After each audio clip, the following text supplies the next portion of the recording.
ஒரு காட்டுல ஒரு முனிவர் இருந்தார். ஒரு நாள் அவரை தேடிட்டு 4 பேர் வந்தாங்க. சுவாமி, எங்களுக்கு ரொம்ப நாளா ஒரு சந்தேகம்னாங்க. என்னன்னு கேட்டார். இந்த உலகத்துல எவ்வளவோ காரியங்கள் நடக்குது, எது நியாயம் எது அநியாயம் அப்படின்னு புரிஞ்சுக்க முடியலன்னாங்க. அது யாராலையும் புரிஞ்சுக்க முடியாதுன்னார் முனிவர். வந்தவங்களுக்கு ஆச்சரியமா போச்சு, ஒரு மாதிரியா பார்த்தாங்க. இதை முனிவர் கவனிச்சார். சரி, புறப்படுங்க என்னோடன்னார். எங்கன்னு கேட்டாங்க. இப்போ உங்க 4 பேரையும் ஒரு புஷ்பக விமானத்தில் அழைச்சிட்டு போறேன். இந்த உலகத்தில் சர்வசாதாரணமாக நடக்கக்கூடிய ஒரு காட்சியை உங்களுக்கு காட்ட போறேன். நீங்க பார்க்க போற அந்த காட்சி நியாயமா அநியாயமா அப்படிங்கிறத என்கிட்ட சொல்லணும். நீங்க சரியான பதில் சொன்னா புஷ்பக விமானத்தில் தொடர்ந்து பிரயாணம் பண்ணலாம். தவறான பதில் சொன்னா இந்த புஷ்பக விமானம் உங்களை கீழே தள்ளி விட்டுரும் அப்படின்னார். 4 பேருக்கும் பயம்தான். இருந்தாலும் முனிவர் கூப்பிடுறாரு அப்படின்னு சொல்லி புறப்பட்டாங்க. அவங்க எல்லாரும் புறப்பட்டு ஒரு காட்டு வழியா போய்கிட்டு இருக்கிறாங்க புஷ்பக விமானத்தில். அங்கே நடக்கிற ஒரு காட்சியை காட்டுறார் முனிவர். அதோ அங்கே பாருங்கன்னார். அந்த விமானத்தில் இருந்தபடியே எல்லாரும் கீழே குனிஞ்சு பார்க்குறாங்க. அங்கே ஒரு தாய் புலி அப்போதான் குட்டி போட்டிருக்கு. குட்டிகளை ஈன்ற உடனே பசிக்கு இறை தேடி அந்த பக்கமாக வருது. அதே நேரம் ஒரு தாய் மான், அதுவும் அப்போதான் குட்டி போட்டிருக்கு. அதுவும் இதே மாதிரி குட்டிகளை ஈன்ற உடனே பசிக்கு இறை தேடி அந்த பக்கமாக வருது. இப்போ அந்த புலி அந்த மானை அடித்து போட்டுடுது. அதுவும் சாப்பிடுது, குட்டிகளுக்கும் கொடுக்குது. இப்போ அந்த புலி குட்டிகள் முகத்தில் மகிழ்ச்சி, தாயை இழந்த அந்த மான் குட்டிகள் முகத்தில் துக்கம். இப்போ அந்த முனிவர் 4 பேர்கிட்டையும் கேட்குறார், நீங்கள் இங்கே பார்த்தீங்களே, இதில் எது நியாயம் எது அநியாயம்? ஒவ்வொருத்தராக சொல்லுங்க. உங்கள் பதில் சரியில்லைன்னா இந்த விமானம் உங்களை கீழே தள்ளி விட்டுரும். சொல்லுங்க பார்க்கலாம்னார். முதல்ல ஒருத்தன் சொன்னான், அந்த புலி செஞ்சது சரிதாங்க. அது பசிக்கு அதுதான் ஆகாரம். தன்னுடைய பசிக்கு தானே இறை தேடிக்கிட்டுது. அதில் என்ன தப்பு? அவ்வளவுதான். அதனால் புலி செஞ்சது நியாயம்தான் அப்படின்னா. அவ்வளவுதான், அந்த விமானம் அவனை அப்படியே கீழே தள்ளி விட்டுட்டுது. அதனால் அவன் கொடுத்த பதில் சரியில்லை அப்படிங்கிறது புரிஞ்சு போச்சு. இப்போ 2வது ஆள் சொன்னான், புலி செஞ்சது பாவம். அந்த தாய்மான் என்ன தப்பு பண்ணிச்சு? இப்போ அந்த குட்டிகளுக்கு யார் ஆதரவு? அதனால் புலி செஞ்சது அநியாயம் அப்படின்னா. அவ்வளவுதான், அவனையும் கீழே தள்ளி விட்டுடுது அந்த விமானம். இந்த பதிலும் சரியில்லை அப்படின்னு ஆயிட்டுது. இப்போ 3வது ஆள் வந்தான். முதல்ல 2 பேர் கீழே விழுந்ததை பார்த்துக்கிட்டு இருந்தான். அதனால் அவன் சொன்னான், ரெண்டுமே நியாயம்தாங்க. புலி இறை தேடினதும் இயற்கை, அதுக்கு மான் இறையானதும் இயற்கை. அதனால் இதில் ஒன்றும் தப்பு இல்லைன்னா. அவ்வளவுதான், அவனையும் அந்த விமானம் கீழே பிடிச்சி தள்ளி விட்டுது. இப்போ 4வது ஆள் வந்தான். முனிவர் கேட்டார், நீயாவது சொல்லுப்பா, இந்த செயலில் எது நியாயம்னார். அவன் தெளிவாக பதில் சொன்னான். அதாவது என்ன சொன்னான்னா, எனக்கு தெரியல அப்படின்னா. அவனை விமானம் கீழே தள்ளல, சௌரியமாக அழைச்சிட்டு போட்டுது. இவனும் பிரயாணம் சௌக்கியமாக பண்ணானான். ஆக இதுதான் சரியான பதிலுங்கிறத முனிவர் உணர்த்தினார். இந்த கதையிலிருந்து நாம் புரிஞ்சுக்க வேண்டியது என்னன்னா, இந்த உலகத்தில் எவ்வளவோ காரியங்கள் நடக்குது. அதெல்லாம் ஏன் அப்படி நடக்குதுங்கிறதுக்கு எப்பேற்பட்ட பண்டிதராலும் பதில் சொல்ல முடியாது. தெரியாததை தெரியாதுன்னு ஒத்துக்கிட்டா வாழ்க்கை பிரயாணம் சுகமாக இருக்கும். அதனால் தேவையில்லாத விஷயங்களை புரிஞ்சுக்கிறதுக்கு நேரத்தை செலவு பண்ணிகிட்டு இருக்கக்கூடாது. வாழ்க்கையை குழப்பிக்க கூடாது. வாழ்க்கைக்கு தேவையானது என்னவோ அதை மட்டும் புரிஞ்சுக்கிட்டா போதும். இந்த காலத்து ஆள் ஒருத்தன் ஒரு பெரியவரை தேடி வந்தான். ஐயா, ஒரு சந்தேகம்னா. என்ன உன்னுடைய சந்தேகம்னார். பகுத்தறிவுன்னா என்ன, விதின்னா என்ன அப்படின்னு கேட்டான். இதுக்கு அவரு, இப்போ உன்னுடைய வலது காலை தூக்குன்னார். தூக்கினான். சரி, இப்போ உன்னுடைய வலது காலை கீழே இறக்காம உன்னுடைய இடது காலையும் தூக்குன்னார். தூக்கினான். பொத்துன்னு கீழே விழுந்துட்டான். பெரியவர் சொன்னார், உன்னால் ஒரு காலை தூக்க முடிஞ்சுது, அதுதான் பகுத்தறிவு. 2 கால்களையும் ஒரே சமயத்தில் தூக்குனா அடிபடும், அப்படிங்கிறது தான் விதி அப்படின்னு விளக்கம் கொடுத்தார். இவன் தன்னுடைய விதியை நொந்துக்கிட்டே இடுப்பை பிடிச்சிக்கிட்டு அங்கேருந்து நடந்து போயிட்டானான். பக்தின்னு சொல்கிறோம் இல்லையா, அது 3 வகைப்படும் அப்படிங்கிறார் ஒரு பெரியவர். அது என்ன 3 வகைன்னா, தெய்வ பக்தி, அடியார்கள் பக்தி, குரு பக்தி. அடியார் பக்தியை விட தெய்வ பக்தியை விட குரு பக்தி தான் ரொம்பவும் சிறந்ததுங்கிறார் அவர். தெய்வத்துக்கிட்ட செஞ்ச பாவம் குருநாதர்கிட்ட தீர்ந்துருமா, குருநாதர்கிட்ட செஞ்ச பாவம் தெய்வத்துக்கிட்ட போனாலும் தீராதான். இப்படி பெரியவங்களாம் சொல்லி வச்சிருக்கிறாங்க. ஒரு காடு, அங்கே அயோத தௌமியர் அப்படின்னு ஒரு தபோதனர், அவர் பல மாணவர்களை ஒன்றா சேர்த்து ஒரு குருகுலம் நடத்திக்கிட்டு இருக்கிறார். பல தரப்பட்டவங்க பல திறப்பட்டவங்க மாணவர்கள் அதில் சேர்ந்து படிச்சுக்கிட்டு இருக்கிறாங்க. பாஞ்சால ராஜகுமாரன் ஒருத்தனும் அந்த குருகுலத்தில் சேர்ந்து படிச்சுக்கிட்டு இருக்கிறான். அவன் பேர் ஆருணி. பெரிய இடத்து புள்ள, இருந்தாலும் படுப்பில் ரொம்ப கெட்டிக்காரனாக இருந்தான். அவன் தான் அங்கே முதல் மாணவன். ஒரு நாள் குருநாதர் அந்த அரசகுமாரனை கூப்பிட்டார். நம்ம குருகுலத்துக்கு சொந்தமான வயலில் தண்ணீர் பெருகி வெள்ளம் வந்து பயிரை வந்து அழிக்குதான், அதனால் நீ போய் மடையை அடைச்சிட்டு வந்துரு அப்படின்னார். அந்த அரசகுமாரன் உடனே புறப்பட்டான். குருநாதர் சொல்லிட்டார்ல, உடனே புறப்பட்டான். நான் பெரிய இடத்து பிள்ளையாச்சே, ராஜகுமாரனாச்சே, ரொம்ப செல்வாக்கூட வளர்ந்தவனாச்சே, நான் போய் வயலில் இறங்கி வேலை செய்கிறதா அப்படின்னுலாம் அவன் நினைக்கல. குருநாதர் கட்டளையை நிறைவேற்ற வேண்டியது நம்ம கடமை அப்படின்னு நினச்சான். உடனே ஒரு மண்வெட்டியை தூக்கி தோளில் வச்சுக்கிட்டு புறப்பட்டு போயிட்டான். வயலுக்கு போனான். பார்த்தான், தண்ணி கரையை உடச்சிக்கிட்டு வயலுக்குள்ளே ஏகமாக பாஞ்சிக்கிட்டு இருக்குது. இவன் மண்வெட்டியால் களிமண்ணை புல்லோடு சேர்த்து புல் பத்த மாதிரி வெட்டி வெட்டி போட்டான். இருந்தாலும் மடையை அடைக்க முடியல. தண்ணி அதை மீறி வந்துக்கிட்டே இருக்குது. தண்ணி வந்து வேகமாக வயலுக்குள்ளே போய்கிட்டே இருக்குது. போடுற பத்தையெல்லாம் கரைஞ்சி கரைஞ்சி போயிட்டுருக்கு. இருந்தாலும் இவன் தன்னுடைய முயற்சியை கைவிடலை. வெட்டி வெட்டி போட்டுக்கிட்டே இருக்கிறான். காலையில் அங்கே போனவன் சாயந்தரம் வரைக்கும் இப்படி செஞ்சுக்கிட்டு இருக்கிறான். உடம்பும் மனசும் ரொம்பவும் சோர்ந்து போச்சு. இருந்தாலும் குருநாதர் இட்ட கட்டளையை நிறைவேற்றாமல் இருக்கிறோமேங்கிற ஒரு குறை அவனுக்கு இருக்குது. குரு கட்டளையை நிறைவேற்றாத நான் வந்து இன்னமும் இருக்கணுமா அப்படின்னு யோசனை பண்ண ஆரம்பிச்சிட்டான். என்ன செய்யலாம்னு பார்த்தான். நம்ம குருநாதர் இட்ட பணிக்காக இந்த உடம்பையே தியாகம் பண்ணலாம் அப்படின்னு முடிவு பண்ணான். தண்ணி பாயுதில் அதுக்கு குறுக்க விழுந்து அப்படியே மடையை அடைச்சிக்கிட்டு அப்படியே படுத்துட்டான். இது மற்றவங்களுக்கு தெரியாது. அன்னைக்கு ராத்திரி ஒரு விளக்கு முன்னாடி உட்காந்து குருநாதர் பிள்ளைங்களுக்கு பாடம் சொல்லி கொடுத்துக்கிட்டு இருக்கிறார். வரிசையில் இருக்கக்கூடிய ராஜகுமாரனை காணலை. நம்ம ஆருணி எங்கே போனா அப்படின்னு சொல்லி மற்ற மாணவர்களை விசாரித்தார். இப்போ அவங்க சொன்னாங்க, சுவாமி, அவன் காலையில் வயலுக்கு வந்து மடையை அடைக்கிறதுக்காக போனான், நீங்கள் தான் போக சொன்னீங்க, இன்னும் திரும்பி வரல அப்படின்னு அவர் பையன். குருநாதர் உடனே ஒரு தீவெட்டி எடுத்துக்கிட்டு மாணவர்களை அழைச்சிக்கிட்டு வயலுக்கு போனார். அங்கே போய் பார்த்தா ஆளை காணும். ஆருணி ஆருணின்னு சொல்லி சத்தம் போட்டு கூப்பிட்டு பார்க்குறார். நான் இங்கே இருக்கேன் குருநாதா அப்படின்னு காலுக்கு அடியிலேருந்து ஒரு சத்தம் வருது. குனிஞ்சு பார்த்தா அவன் மடையில் படுத்துருக்கிறான். என்னப்பா இதுன்னார். காலையிலேருந்து இந்த மடையை அடைச்சி பார்த்தேன் சுவாமி, முடியல, அதனால் இப்படி குறுக்க படுத்துட்டேன். என்னை தாண்டறதுக்கு பயந்து போய் தண்ணியை தேங்கி நின்றுட்டுது அப்படின்னா. அவனுடைய குரு பக்தியையும் அவனை தாண்டறதுக்கு அஞ்சு நிற்கிற தண்ணி தேக்கத்தையும் பார்த்துட்டு எல்லாரும் ரொம்ப ஆச்சரியப்பட்டு போயிட்டாங்களாம். ஆருணி எழுந்திரிச்சு வா அப்படின்னு கூப்பிட்டாரான் குருநாதர். அவன் தண்ணீரை பொழந்துக்கிட்டு எழுந்திரிச்சு வந்தானான். அதனால் அவனுக்கு வந்து உத்தாலகன் அப்படின்னு ஒரு பேர்.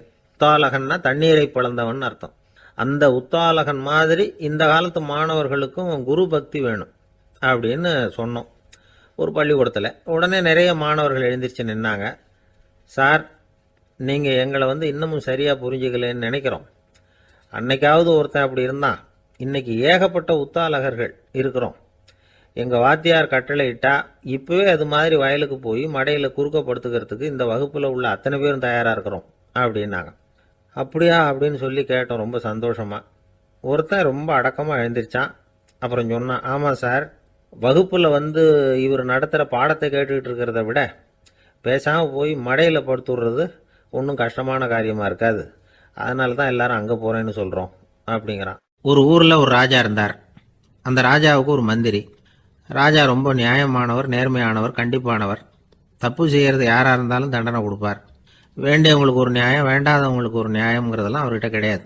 ஒரு சமயம் அரசவையில் அந்த அமைச்சரே வந்து விதிமுறைகளுக்கு புறம்பா ஏதோ நடந்துகிட்டு இருக்கார். மன்னருக்கு கோபம் வந்துட்டுது.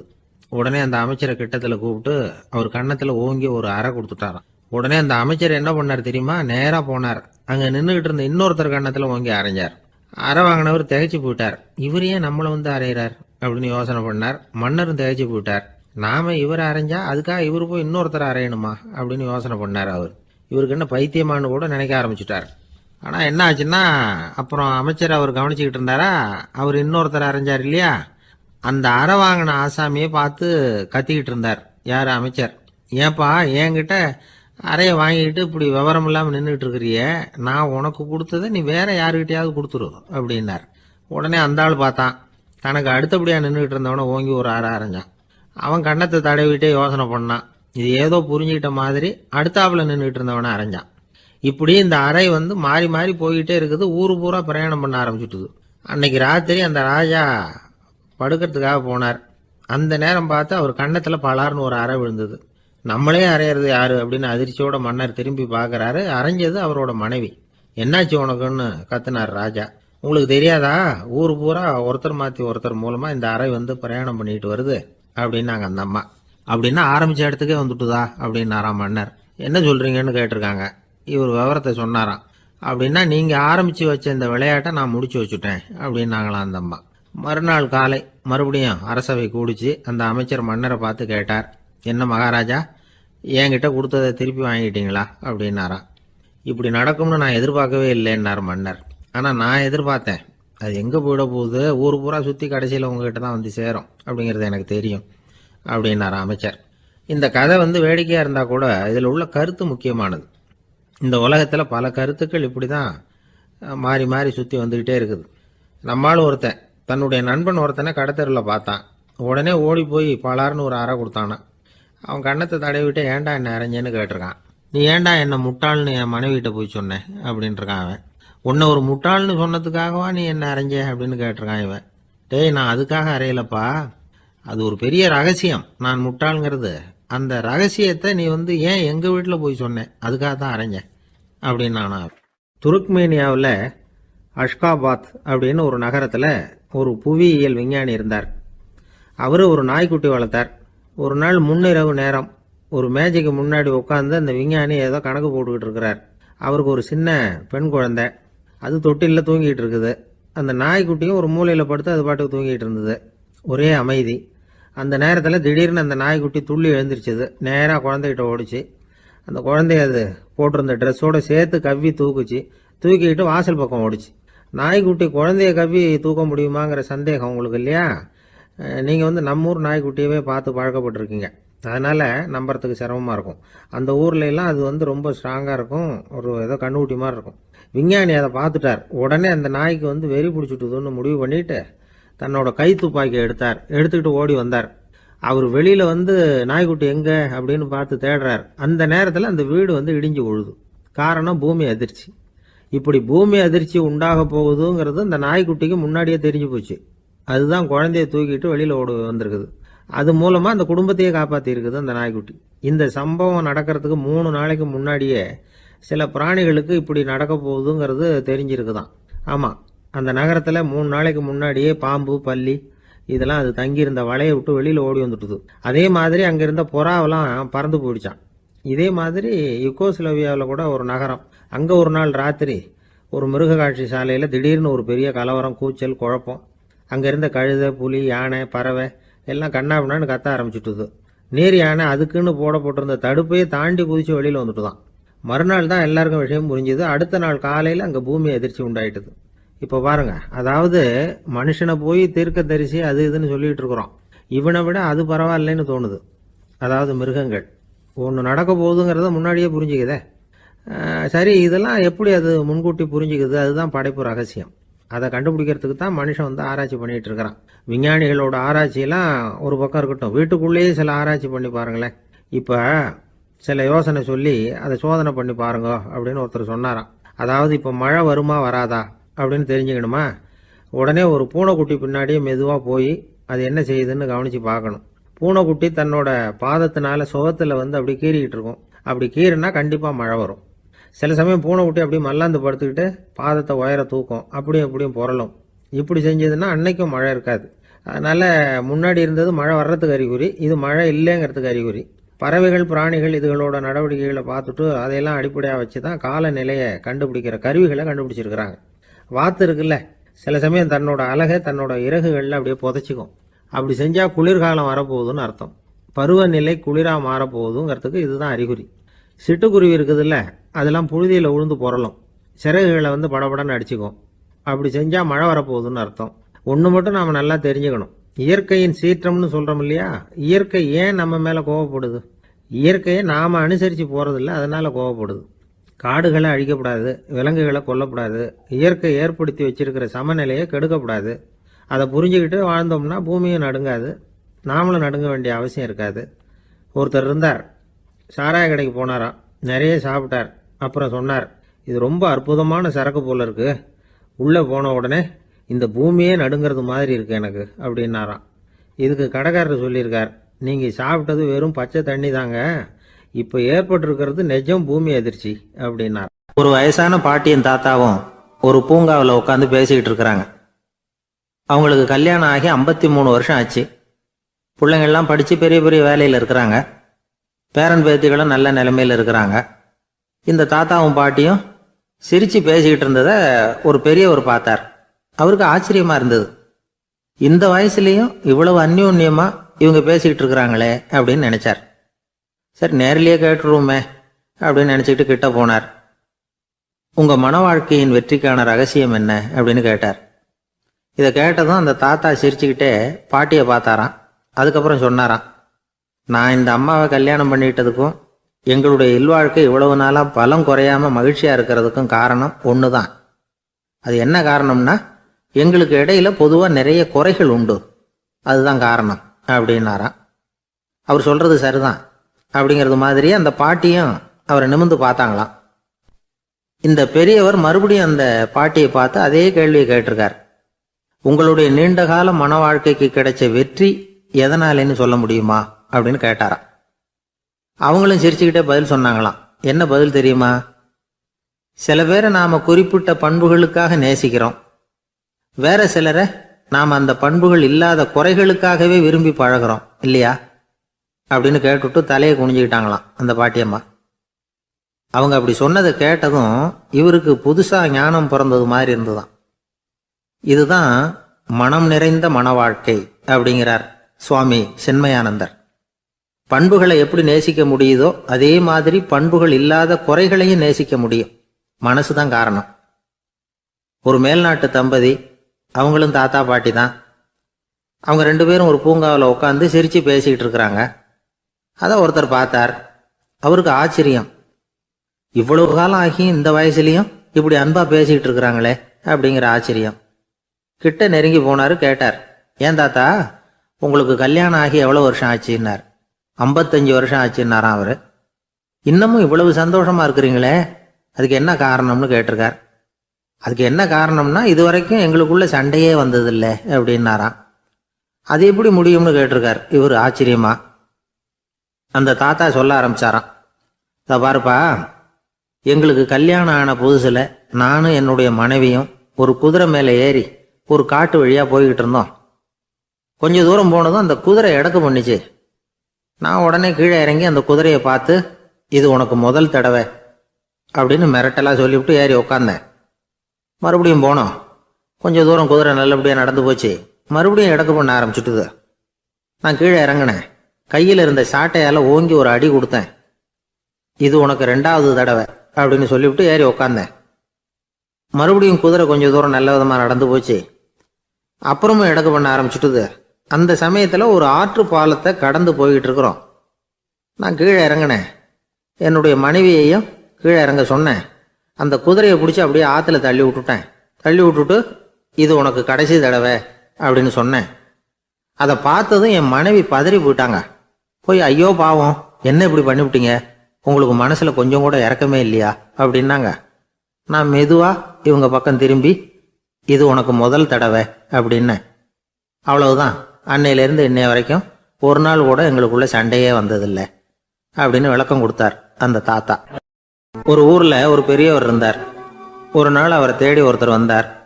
ஐயா, நான் கடவுளை பரிபூர்ணமாக நம்புகிறேன் அப்படின்னார். சரி, அந்த நம்பிக்கை உனக்கு எப்படி வந்ததுன்னு கேட்டார் இவர். அவர் சொல்ல ஆரம்பித்தார், ஐயா, எனக்கு கல்யாணம் ஆகி 10 வருஷம் ஆச்சு, ஆனாலும் குழந்தை பாக்கியம் இல்லை. அதுக்கு என்ன காரணமாக இருக்கும்னு நான் யோசனை பண்ணிகிட்டு இருந்தப்போ நண்பர் ஒருத்தர் ஒரு ஆலோசனை சொன்னார். உனக்கு மதப்பற்று இல்லை, எந்த கடவுளையுமே நம்ப மாட்டேங்கிற, அதுதான் காரணம். கடவுளை நம்பு, உனக்கு குழந்தை பாக்கியம் கிடைக்கும் அப்படின்னார். அவர் அப்படி சொன்னாரே தவிர எனக்கு சந்தேகம்தான். இருந்தாலும் அவர் சொன்னபடியும் நடந்து தான் பார்ப்போமே அப்படின்னு முடிவு பண்ணேன். கடவுளை நம்ப ஆரம்பித்தேன். அந்த வருஷமே அழகான ஆண் குழந்தை பிறந்தது, எல்லாம் இறைவன் அருள் அப்படின்னார். இவர் இப்படி சொன்னதை கேட்டதும் அந்த பெரியவர் சொன்னார், நீ சொல்றதெல்லாம் சரிதான், இருந்தாலும் இந்த காலத்தில் எந்த ஒரு காரியமாக இருந்தாலும் அதை சோதனை செஞ்சு பார்த்துட்டு தான் ஒரு முடிவுக்கு வந்து சேர முடியும். அறிவுபூர்வமான முடிவு அதுவாக தான் இருக்கும். அறிவியல் சோதனைகள் அப்படித்தான். ஒரு குறிப்பிட்ட விஷயத்தை பற்றி எத்தனை தடவை சோதனை பண்ணாலும் ஒரே முடிவு தான் கிடைக்கணும், அதுதான் சரியாக இருக்கும். அதனால் இப்போ மறுபடியும் ஒரு சோதனைன்னார். என்ன செய்யணும் அப்படின்னு கேட்டார் இவர். கடவுள்கிட்ட ஒரு பெண் குழந்தை வேணும்னு கேளு. முதல்ல ஆண் குழந்தையை கொடுத்தது மாதிரியே இப்போ ஒரு பெண் குழந்தையையும் கொடுக்குறாரா பார்க்கலாம் அப்படின்னார். சரின்னு சொல்லி இவர் அதே மாதிரி முயற்சி பண்ணினார். அதுக்கப்புறம் அவர் இந்த பெரியவர்கிட்ட வரவே இல்லை. கொஞ்ச காலம் கழித்து இவரே அவரை தேடிக்கிட்டு போய் கதவை தட்டினார். அவர் கதவை திறந்தார். என்ன ஆச்சு, கடவுள் கண் திறந்தாரா அப்படின்னு கேட்டார். அவர், அந்த சமாச்சாரம்லாம் நமக்கு வேணாம் சார், முதல் தடவை அது ஏதோ தற்செயலாக ஏற்பட்ட ஒரு சாதகம். இப்போ நீங்கள் 2வது தடவை சொன்ன பிறகு தினமும் கடவுளை வேண்டிக்கிட்டு தான் இருக்கிறேன், ஒன்றும் நடக்கலை அப்படின்னார் ரொம்ப விரக்தியாக. ஒரே ஒரு தோல்வியில் உங்கள் நம்பிக்கையெல்லாம் பறந்து போயிடுது பார்த்தீங்களா அப்படின்னார் அந்த பெரியவர். எல்லாம் நல்ல விதமாக நடக்கிற வரைக்கும் நம்பிக்கை, எதிர்பார்த்தது தோல்வியில் முடிஞ்சுட்டுதுன்னா அவநம்பிக்கை. மற்றவர்கள் பேரில் வைக்கிற நம்பிக்கை எந்த நேரத்திலையும் விவகாரமாகி விடக்கூடிய சாத்தியம் உண்டு. நாம் நம்பிக்கை வைக்க வேண்டியது நம்மகிட்ட தான், நமக்குள்ளே இருக்கிறார் கடவுள். எனவே நம்ம பேரில் நாம் வைக்கிற நம்பிக்கை தான் உண்மையான கடவுள் பக்தி. நிபந்தனையற்ற நம்பிக்கையாக அது இருக்கணும். எல்லாம் நல்லபடியாக நடந்துக்கிட்டு இருந்தால் எந்த முட்டாளுக்கும் நம்பிக்கை வரத்தான் செய்யும் அப்படிங்கிறது ஒரு பெரியவர் கருத்து. தியானத்தின் மூலமாக தான் உனக்குள்ள ஆழமாக தோண்டுனா உன்னுடைய அடி ஆழத்தில் நம்பிக்கை வந்து அப்படி ஊற்றெடுக்கும், அதை பார்க்க முடியும் அப்படிங்கிறது பெரியவர்கள் சிந்தனை. ஒரு குழந்தை அப்பாவை பார்த்து என்னப்பா பண்ணுறேன்னு கேட்டுதான். பிரார்த்தனை பண்ணிட்டு இருக்கிறேன்னாராம் அப்பா. பிரார்த்தனை பண்ணுனா என்ன கிடைக்கும் அப்படின்னு கேட்டுதான் குழந்தை. எல்லாம் கிடைக்கும் அப்படின்னாராம் அப்பா. நீ வச்சிருக்கிறிய பேனா அது கூட கிடைக்குமான்னு கேட்டுதான் குழந்தை. கிடைக்குமேன்னு இருக்கார். அப்படின்னா அந்த பேனாவை என்கிட்ட கொடுத்துரு, நீ பிரார்த்தனை பண்ணி வேற பேனா வாங்கிக்கோ அப்படின்னு தான் அந்த குழந்தை. ஒரு ஆள் வேகமாக நடந்து போய்கிட்டு இருந்தான். அவன் வேகமாக நடக்கிறதுக்கு காரணம் வெயில் காலம், காலில் செருப்பு இல்லை, மணல் பாதை, அதுதான் வேகம். காலில் செருப்பும் இல்லாமல் கையில் குடையும் இல்லாமல் அந்த ஆள் வெயிலில் நடந்து போய்கிட்டு இருக்கிறான். அந்த சமயத்தில் இன்னொருத்தன் குதிரை மேலே ஏறி அந்த வழியாக வந்துக்கிட்டு இருக்கிறான். அவன் காலில் செருப்பும் இருந்தது, கையில் குடையும் இருந்தது. நடந்து போய்கிட்டு இருந்தவன் அந்த குதிரை ஆசாமியை பார்த்து கேட்டான், ஐயா, நீங்களும் குதிரை மேலே உட்காந்துக்கிட்டு போய்கிட்டு இருக்கிறீங்க, அப்படி இருக்கிறப்போ உங்களுக்கு அந்த செருப்பு என்னத்துக்கு, அதை எனக்கு கொடுத்து உதவலாமே அப்படின்னா. குதிரை மேலே உட்காந்துருந்தவன் யோசனை பண்ணி பார்த்தான். இவன் சொல்கிறது நியாயம்தானே அப்படின்னு சொல்லி தன்னுடைய செருப்பை கழட்டி அந்த வழிப்போக்கனுக்கு கொடுத்துட்டான். ரொம்ப நல்லதுங்க அப்படின்னு சொல்லி இவன் அதை வாங்கி காலில் மாட்டிக்கிட்டான். அதுக்கப்புறம் மறுபடியும் இவன் ஆரம்பித்தான், ஐயா, நீங்கள் குதிரையில் போகிறதுனால போக வேண்டிய இடத்துக்கு வேகமாக போய் சேர்ந்துருவீங்க, அதனால் உங்கள் கையில் அந்த குடை என்னத்துக்கு, நான் நடந்து போயிட்டுருக்கிறவன் ரொம்ப நேரம் நடக்க வேண்டியிருக்கும் இந்த வெயிலில், அதனால் அந்த குடையையும் எனக்கு கொடுங்களேன் அப்படின்னா. குதிரை வீரன் யோசனை பண்ணி பார்த்தான், இதுவும் நியாயம்தானே அப்படின்னு அவனுக்கு தோணுச்சு. உடனே இறக்கப்பட்டு தன் காலில் இருந்த செருப்பை கொடுத்தது மாதிரியே தன் கையில் இருந்த கொடையையும் இவங்கிட்ட கொடுத்துட்டான். அதுக்கப்புறம் அவன் நிம்மதியாக புறப்பட்டான். இப்போ மறுபடியும் கை தட்டி அவனை நிறுத்தினான். கீழே நின்றுக்கிட்டு இருந்தவன், என்னப்பா ஏன் என்ன நிறுத்தின, இன்னும் ஏதாவது வேணுமா உனக்கு அப்படின்னா குதிரையில் இருந்தவன். இவன் மெதுவாக வாயை திறந்து அந்த குதிரையையும் என்கிட்ட கொடுத்துருங்களேன்னா. அந்த குதிரை வீரன் இப்போ ஒரு கணம் யோசனை பண்ணி பார்த்தான். உடனே என்ன பண்ணான் தெரியுமா, தன்கிட்ட இருந்த குதிரை சவுக்கை எடுத்தான். குதிரை சவுக்கால் அந்த ஆளை வாங்குவாங்கன்னு வீசி தள்ளிவிட்டான். இவ்வளவு சவுக்கடியும் வாங்கிக்கிட்டு இந்த ஆள் என்ன பண்ணான் தெரியுமா, சிரிக்கிறான். அடி வாங்கிட்டு யாராவது சிரிப்பாங்களா? குதிரை வீரனுக்கு ஒன்றும் புரியல. என்னப்பா அது, ஏன் இப்படி அடி வாங்கிட்டு இப்படி சிரிக்கிறியே அப்படின்னு கேட்டான். இப்போ அந்த வழிப்போக்கன் சொல்கிறான், ஐயா, நான் இப்படி சிரிக்கிறதுக்கு காரணம் இருக்கு. இப்படி குதிரை கேட்டு உங்ககிட்ட அடி வாங்கலைன்னு வச்சுக்கோங்க, என் உயிர் உள்ள வரைக்கும் மனசில் ஒரு தவிப்பு இருந்துக்கிட்டே இருக்கும். செருப்பையும் கொடையையும் கேட்ட உடனே கொடுத்தவன் குதிரையையும் கேட்டிருந்தா கொடுத்துருப்பானோ அப்படிங்கிற பேராசையில் ஏங்கிக்கிட்டே இருந்திருப்பேன். இப்போ உங்ககிட்ட அடி வாங்கின பிறகு என்னுடைய அந்த சந்தேகம் தீர்ந்து போச்சு. என்னுடைய ஆசைக்கு எல்லை எது அப்படிங்கிறத எனக்கு புரிஞ்சுட்டுது அப்படின்னு சொல்லிவிட்டு அவன் நடக்க ஆரம்பிச்சிட்டானான். ஆசைக்கும் எல்லை உண்டு அப்படிங்கிறத விளக்கறதுக்காக வாரியார் சுவாமிகள் சொல்ற கதை இது. இந்த காலத்திலயும் ஒருத்தன் அது மாதிரி கொடை செருப்போட குதிரையில போய்கிட்டு இருந்தான். எதிரில் நடந்து வந்தவன், ஐயா உங்க கொடையை எனக்கு கொடுங்களேன்னு கேட்டான். உடனே அவன் குதிரையிலேருந்து கீழே குதிச்சு அவனை சாட்டையால் அடிக்க ஆரம்பிச்சிட்டான். இன்னொருத்தர் அந்த வழியா வந்தவர் இதை பார்த்தார். ஏன்பா அவன் கேட்டான், உன்னால முடியலன்னா இல்லைன்னு சொல்லிட வேண்டியது தானே, அதுக்காக ஏன் இப்படி அவனை போட்டு அடிக்கிறேன்னு கேட்டார். உங்களுக்கு விவரம் புரியாது சார், காலம் ரொம்ப கெட்டு போச்சு. கேட்டதை கொடுத்தேன்னு வச்சுக்கோங்க, இந்த குதிரையே என்னோடது, அவன் திருடிக்கிட்டு போறான் அப்படின்னு என் பேரில் புகார் கொடுக்க ஆரம்பிச்சிருவான் சார் அப்படின்னா. அது எப்படி அவ்வளவு உறுதியா சொல்றேன்னு கேட்டார் அவரு. ஏற்கனவே அது மாதிரி ஒருத்தன் பேரில் புகார் கொடுத்துட்டு தான் இந்த குதிரையை நான் தள்ளிட்டு வந்துகிட்டு இருக்கிறேன் அப்படின்னார். ஒரு ஊர்ல ஒரு குரு இருந்தார், ஜென் குரு. அவரை தேடிட்டு ஒரு மன்னர் வந்தார். வந்தவர் ஜப்பான் மன்னர்.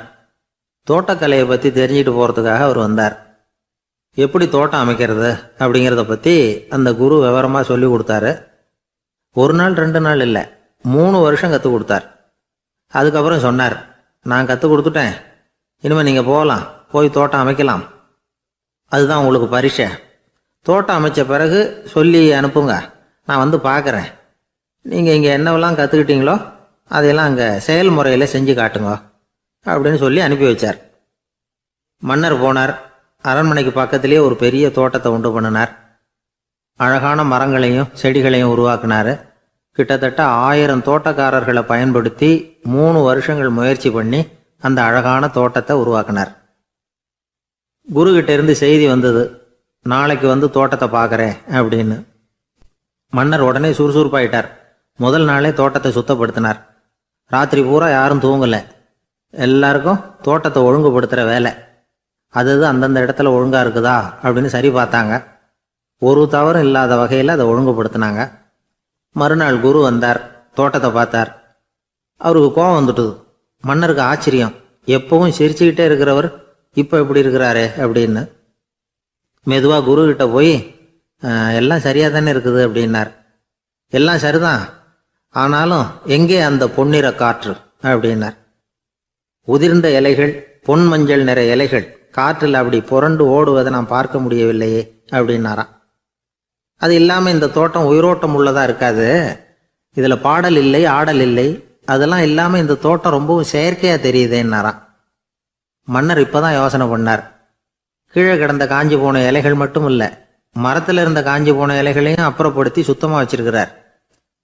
இறப்பும் வாழ்க்கையினுடைய ஒரு பகுதி தான். மரணம்ங்கிறது வாழ்க்கைக்கு எதிரானது அல்ல, அதை நிரப்பும் ஒரு பகுதி தான் அது. மரணம் இல்லையில் வாழ்க்கையே இல்லை அப்படிங்கிறது பெரியவங்க கருத்து. இப்போ அந்த தோட்டம் அழகாக தான் இருக்குது, இருந்தாலும் அது ஒரு ஓவியம் மாதிரி உயிர் இல்லாமல் இருக்கு. குரு ஒரு வாளியை கையில் எடுத்துக்கிட்டார். தோட்டத்தை விட்டு வெளியில் போனார். ஏற்கனவே வீசி எறிந்த அந்த சருகுகளை எல்லாம் அள்ளி கொண்டுகிட்டு வந்தார். உள்ள எல்லா இடங்கள்லையும் அதை வீசினார். உடனே காற்று அந்த காய்ந்த சருகுகளையும் பழுத்த இலைகளையும் அசைக்க ஆரம்பிச்சுட்டுது. இப்போ அங்கே சலசல சத்தம், சங்கீதம், இலைகளின் நடனம், ஓவியம் மாதிரி இருந்த அந்த தோட்டத்துக்கு இப்போ உயிர் வந்துட்டுது. இதுதான் அந்த பொன்னான காற்று அப்படின்னாராம் குரு. மன்னருக்கு புரிஞ்சுது. மிகப்பெரிய ஜென் கேள்வி ஒன்று உண்டு. உம்மான் அப்படிங்கிற ஒரு பெரிய குருவை பார்த்து துறவி ஒருத்தர் கேட்டாராம், இலைகள் எல்லாம் கீழே விழுந்து மரங்கள் மொட்டையாக இருக்கும் பொழுது என்ன நடக்கும்? இதுதான் கேள்வி. இதுக்கு உம்மான் சொன்ன பதில் பொன்னான காற்று, தி கோல்டன் விண்ட் அப்படின்னாராம். இதுக்கு என்ன விளக்கம்னா, உன்னுடைய எண்ணங்கள் எல்லாம் உன்னுடைய மனசிலிருந்து கீழே விழுந்து உனது உள்ளுணர்வானது மொட்டையாக நிற்கும் நிலைதான் அது. உனது வேர்களின் அருகில் காற்று வீசுகிறது. எல்லா எண்ணங்களும் உன்னிலிருந்து வெகு தூரத்துக்கு புரண்டு கொண்டே சென்று விடுகிறது. நீ அவற்றை கடந்து விட்டால் நீ அவைகளுக்கெல்லாம் மேலெழுந்து கீழே பார்ப்பவனைப் போல நிற்க ஆரம்பித்து விடுவாய். அதுதான் தியானம் என்பது அப்படின்னு சொல்றாங்க. தியானம்ங்கிறது எண்ணத்துக்கு எதிரானதில்லை. தியானம்ங்கிறது எண்ணங்களை கடந்து செல்வது தான். அதுக்கப்புறம் நாம பொன்னிற காற்றுல ஆட ஆரம்பிச்சிருவோம். இதுதான் பெரியவர்கள் சொல்றது. என்கிட்ட ஒருத்தர் தோட்டம் அமைக்கணும்னு யோசனை கேட்டு வந்தார். எல்லாம் சொல்லி கொடுத்தேன். செடிகள்லாம் செழிப்பா வளரணும்னா வேர் காயாம பார்த்துக்குங்க, தினமும் தண்ணி விடுங்க அப்படின்னு சொல்லி அனுப்பி வச்சேன். 1 மாசம் கழிச்சு ஒரு தோட்டத்தை பார்க்கறதுக்காக போனேன். போய் பார்த்தா எல்லா செடியும் வாடி கிடக்குது. என்னங்க இப்படி பண்ணிவிட்டீங்கன்னு. நீங்கள் சொன்னபடி தான் செஞ்சேன்னார். என்ன செஞ்சீங்கன்னு கேட்டேன். வேறு காயாமல் பார்த்துக்க சொன்னீங்க. தினமும் ஒரு தடவை எல்லா செடியையும் ஒவ்வொன்றா பிடுங்கி பார்த்து வேறு காயாமல் இருக்கா அப்படின்னு பார்த்துட்டு அதுக்கப்புறம் தண்ணி பாய்ச்சினேன், அவ்வளவுதான் அப்படின்னார்.